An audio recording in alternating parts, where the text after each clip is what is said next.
શ્રી છેડાલ પરગણા મહાનુભાવ દ્વારા 22 તેજસ્વી તારલાઓનું સન્માન કરવામાં આવ્યું. ₹1,000ના ચેકનો પુરસ્કાર તેજસ્વી વિદ્યાર્થીઓને અર્પણ કરવામાં આવ્યો. સમસ્ત શ્રી છેડાલ પરગણા વણકર સમાજના તેજસ્વી તારલાઓનું સન્માન શ્રી છેડાલ પરગણા વણકર સમાજ વિકાસ સંઘ હોલ ખાતે કરવામાં આવ્યું હતું. હરખજીના મુવાડાના સેવાભાવી મહાનુભાવ શ્રી પંકજભાઈ ડોડિયા સાહેબના 80મા જન્મદિવસ નિમિત્તે 22 તેજસ્વી તારલાઓનું સન્માન કરવામાં આવ્યું છે. વર્ષ 2026ની ગુજરાત માધ્યમિક શિક્ષણ બોર્ડની ધોરણ 10 અને 12ની વાર્ષિક પરીક્ષામાં 85% કે વધુ માર્ક્સ મેળવનાર વિદ્યાર્થીઓનું સન્માન કરવામાં આવ્યું છે. 22 વિદ્યાર્થીઓને ₹1,000નો પુરસ્કાર પંકજભાઈ અને તેમના પત્ની અને સમાજના અગ્રણીઓના હસ્તે અર્પણ કરવામાં આવ્યો. સંવિધાનની પુસ્તિકા કાલિદાસ રાઠોડ, ચોપડા વિતરણ કિરીભાઈ ધાનકના અર્પણ કરતા વિદ્યાર્થીઓએ ધન્યવાદ પાઠવ્યા હતા.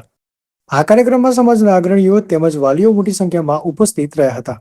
આ સેવાભાવી કાર્ય છેલ્લા 6 વર્ષથી શ્રી છેડાલ પરગણા વણકર સમાજના વિકાસ સંઘ દ્વારા યોજવામાં આવે છે. Bureau report RJ Rathod, Dehgam.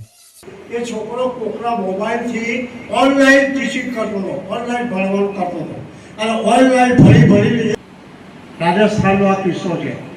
અમદાવાદનો કિસ્સો ગણું તો ગયા વર્ષે જ અસાણા વિદ્યાલય અસાણામાં એક શાકભાજીની લારીવાળો એક ભાઈ, એનો છોકરો નીટની પરીક્ષામાં પાસ થયો છે ગયા વર્ષે. વિચાર કરો, આટલી સામાન્ય સ્થિતિના માણસો આવું સરળ ભણતા હોય તો મોટિવેશન આપવા માટે આપણે આ વડીલોએ પણ આ ધ્યાન રાખવું કે આવો શૈક્ષણિક કાર્યક્રમ હોય તો જરૂર તેમાં તમારે જવું ને જવું. હું આ કાર્યક્રમ પાછળ કોઈ પાસે કોઈ ફાળો લેતો નથી, કોઈ દાન દક્ષિણા લેતો નથી. આ બાબા સાહેબ એમના ઉપકારથી આજે હું તમારી આગળ ઊભો છું.